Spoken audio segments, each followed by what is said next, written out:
One of the other concerns during the occupation was use of government computers. Did you use a government computer? No, absolutely not. Did you see anybody use a government computer? Nope, absolutely not. The computer stuff. We actually took them and unplugged them, disconnected them, and set them aside so that no one would use them. That's what we did. So if somebody else did something different, I don't know about it. But you did not? Absolutely not. Your defense lawyers have publicly described the court battle as phase 2. What does that mean to you? I don't know. I mean, you know, it could mean a lot of things.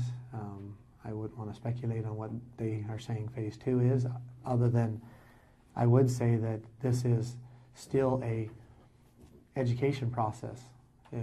We're exposing what government is doing to people. We're exposing how government is, the federal government primarily, is acting completely out of the authority in which it has been given. That the federal government has rules too, and those rules are found in the Constitution of the United States, and that they're only given certain powers, and beyond that they're not given any, and yet they have gone way beyond these powers. They've come down into the states. They've taken over the education system. They've taken over the welfare system. They've taken over the healthcare system. They've taken over, you know, most of our industries. They've taken over the agriculture, and they're doing it to control, so that they can continue to build and grow their own bureaucracies and to benefit from that.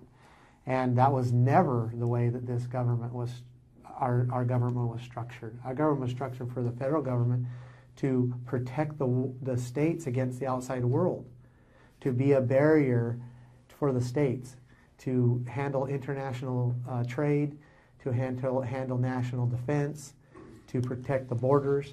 That way the states and the people can live free. They can work and govern themselves. They work together, and they have that protection. It was never intended for the federal government to come down into the states and to control its industries, control its health care, control its education, and control its agriculture, and the list goes on and on. You obviously have some strong opinions and views, but can you really affect policy and change from a jail cell? I don't know. I'm going to do the best I can. I mean, I hope that I can. I believe that I can because of education. And I believe a good example of affecting change in a jail cell was Martin Luther King Jr. He did the same thing. And he seemed to make a pretty good effect on people, and one that has benefited mankind because of his stand. What have you learned from this experience? I've learned a tremendous amount. I've learned that I've been able to prioritize. I've been able to learn that I know that God truly lives, and that He loves us and wants us to be happy, and wants us to be free. And I should say I've strengthened my understanding of these things. I've also learned how much, again, to strengthen my understanding how much I love my family and how much they mean to me. And you know, one thing that I could say is that when I'm in here, I'm in these prison walls, and now that I'm out of solitary confinement, I get to associate with some people. And I've asked the question, how did they get here, you know, and why, and where was the breakdown? Because there's a lot of people here, and they're very similar in a lot of ways of why they're here. And I see that it is mostly a breakdown in their families, that they didn't have families. They didn't have a mother and a father, and they weren't really raised in that structure. And it threw them off as individuals.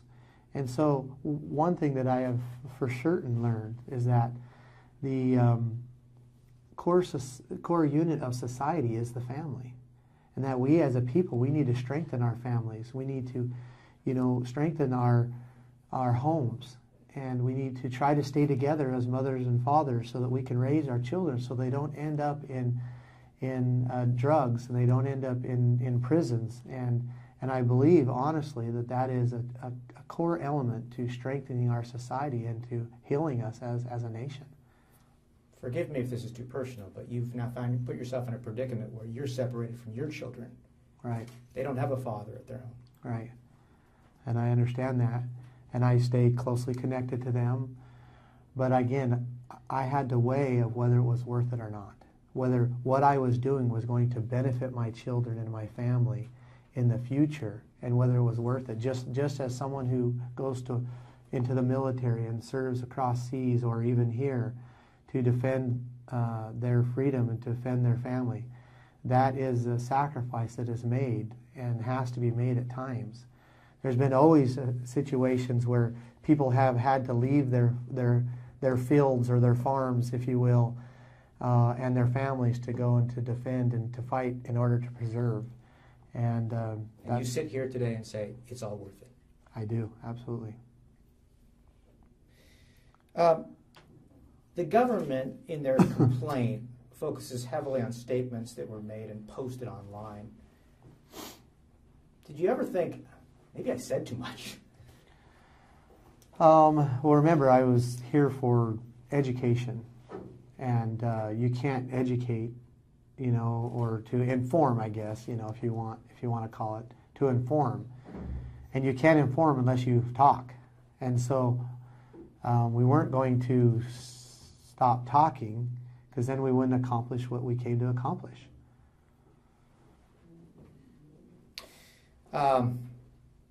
You were also charged in connection with that 2014 standoff in Nevada. Why do you think the feds brought those charges now? Yeah, I mean, I have my reasons, but it's disconnected at this time, so I won't answer that. Yeah. Even today, there were additional charges filed. Jerry DeLemus was arrested. There were charges filed against him. 9 defendants in total. What's your reaction to that? I really don't know about that. I find that very interesting, though, that he was arrested. I think that in the end, it's going to really show that what they're trying to do is trying to stop people from exercising their free speech and their First Amendment rights. I think that's what this is going to show, especially with the people that they're arresting and the reasons why they're arresting them, because these were people that were effective in spreading the word that government is acting outside the authority that the people have given it, that the government is the one breaking the law, and so they're trying to suppress that, and the people should be concerned about that. Those who spoke with you at the refuge said there was a sense of confidence that this group that was there felt like they were going to succeed in this movement. Did you succeed? Absolutely, we did. Absolutely. How? Well, we brought a tremendous awareness to what was going on, and many people know about it. And we believe that if we haven't got the pendulum swinging the other way, it's slowed down. It's very close to swinging the other way. And what I mean by that is people are aware of what the federal government is doing to people now, and that wasn't the way it was before.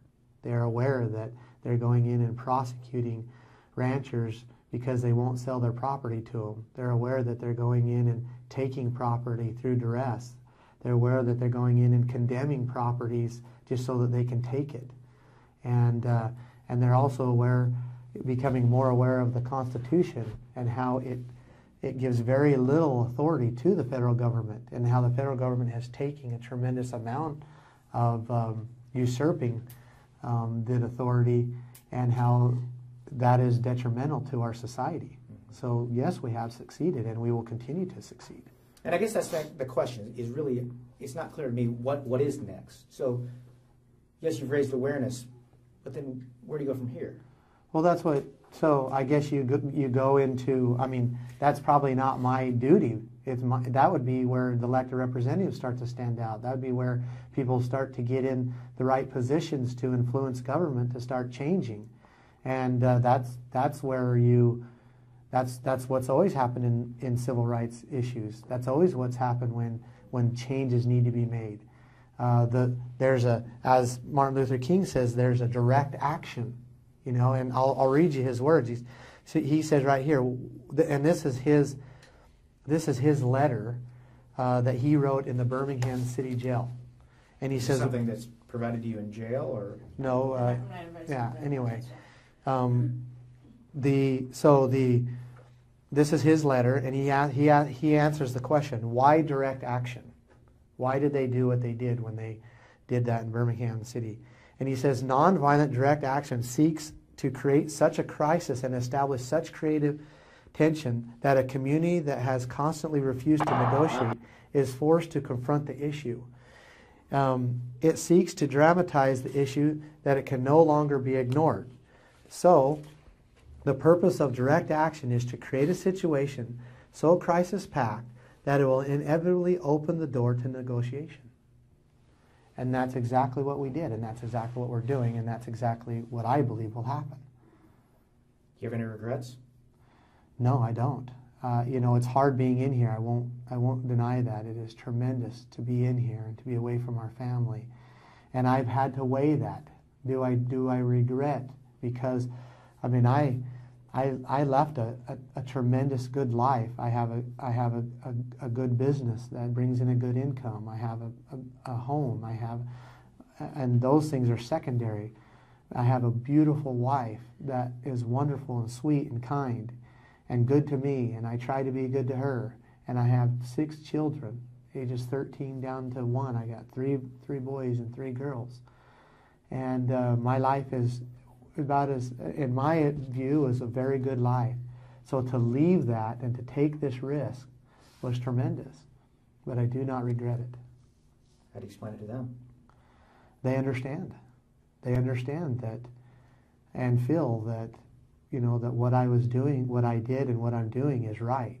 And they believe in me, and they honor what we do, because we believe that men and women must stand when they see something wrong. They must come to the aid of their neighbor when their neighbor is being abused.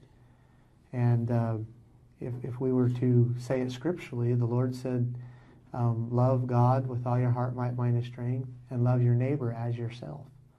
And that's what we tried to do. We saw our neighbor, the Hammonds, in that they were being abused, that there was tremendous things that were wrong, that were going on, and that the government was about ready to set a precedence that was going to allow, you know, double jeopardy to continue, allow cruel and unusual punishment that was offending our First Amendment rights. And we could see that this family was put in duress so that they could take their property, and we felt that we had to do something. We had to make some type of stand to bring some type of attention to it so it didn't become the normal. Thank you, Ammon. Appreciate it. Thank you. Appreciate it.